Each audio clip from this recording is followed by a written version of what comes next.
She was born to a world that demanded her silence, a merchant's daughter in a realm of emperors. Yet she rose to claim the dragon throne, her path carved through cunning, blood, and an unbreakable will. This is Wu Zetian, China's only empress, and her tale is a tempest of ambition that shook the heavens themselves.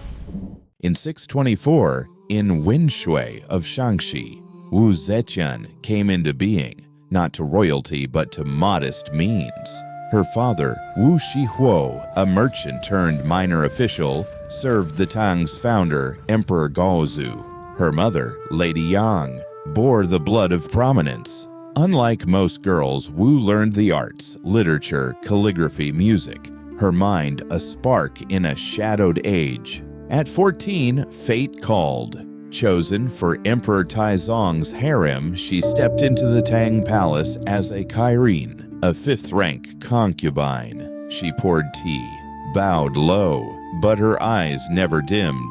Taizong barely noticed her. His son, Li Ji, did.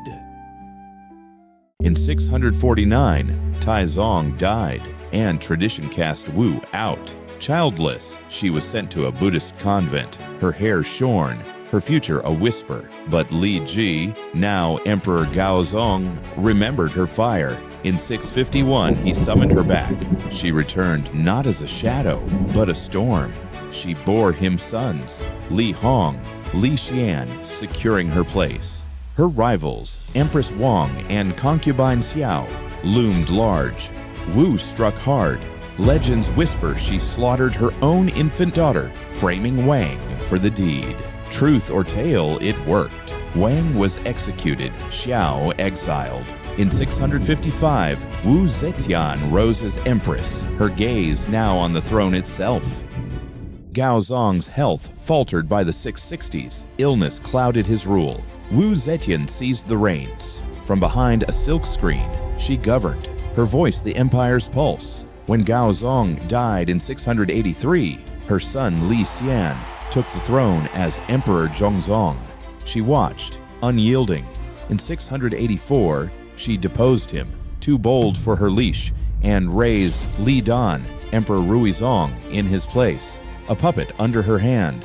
Then, in 690, she cast aside all pretense.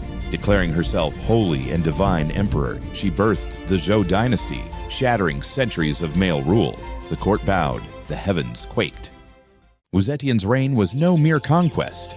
It was creation. She reshaped the realm. She widened the civil service exams, lifting men of merit over noble birth, breaking the old aristocracy's grip. Spies and informants wove her web, silencing dissent. Feared, yes, but effective. A Buddhist at heart, she claimed divine right, styling herself Maitreya reborn.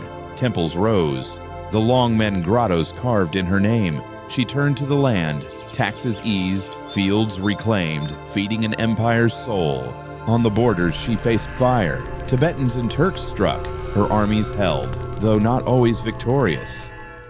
Her crown came at a cost. Ruthlessness defined her. Rivals, even kin, fell if they crossed her. Her own children weren't spared if power demanded it. She wielded Buddhism as a blade, her divinity a shield against cries of illegitimacy. The aristocracy seethed, her favor for common-born officials and iron fist on their privilege bred hate. They branded her tyrant, her throne stolen. Wu Zetian cared not. She ruled as she rose, unapologetic, unstoppable. Age crept in, her strength waned. By 705, her grasp slipped. A coup.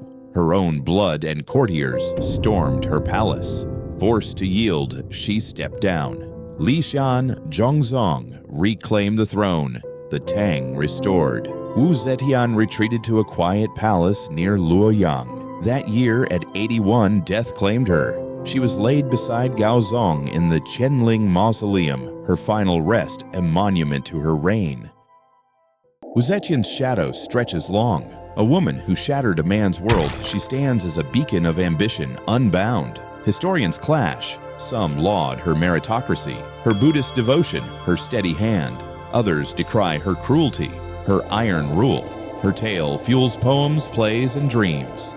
A mother, a strategist, a queen cloaked in shadow and light. She defied the ages, challenged the stars, and etched her mark on China's soul. Wu Zetian was no mere ruler. She was a force, a storm, a legacy that will not fade. Savior or scourge? Tell us below. Subscribe for more tales of China's titans. Next, the warlord who burned the skies. The past beckons. Will you heed its call